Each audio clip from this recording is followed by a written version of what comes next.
تو لہذا جنگیں تو ہوتی رہیں گی، یہ نہیں رکتی، دوبارہ بھی ہونی ہے، یہ سلسلے چلتے رہیں گے. آپ ملٹری طور پر تیار رہو، اپنے رب کو راضی کرو، اپنے رب کے ساتھ سردہ سے جھک رہو، اپنے رب کی بارگاہ میں حاضر ہوتے رہو، اپنے رب کی بارگاہ میں متوجہ ہوتے رہو. یاد رکھو جنگیں اسلحے سے اور جذبوں سے لڑی جاتی ہیں، دونوں سے لڑی جاتی ہیں، لیکن اسلحے کے پیچھے بھی اور جذبے کے پیچھے بھی میرے رب کی مدد ہونی چاہیے، میرے رب پر توکل ہونا چاہیے، اللہ کی ذات پر بھروسہ ہونا چاہیے، اللہ کی ذات کی طرف متوجہ ہونا چاہیے.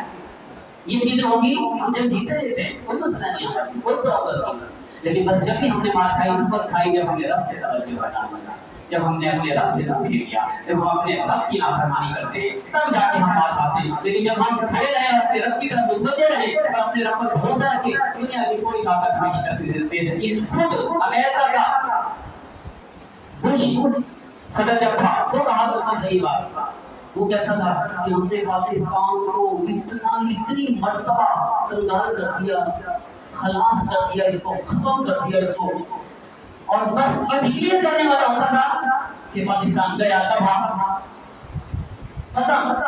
لیکن پتہ نہیں کون سی طاقت ہے کہ ہر بار کیونکہ پاکستان جب بچ جاتا ہے آخری سانس لے رہا ہے ایک دم کھڑا ہو جاتا ہے.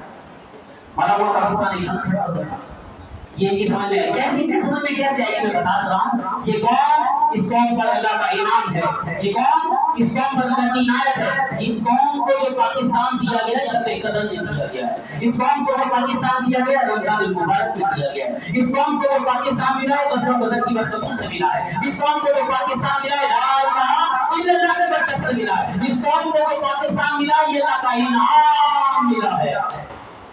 تو کیسے ہم تباہ ہو سکتے ہیں، کیسے برباد؟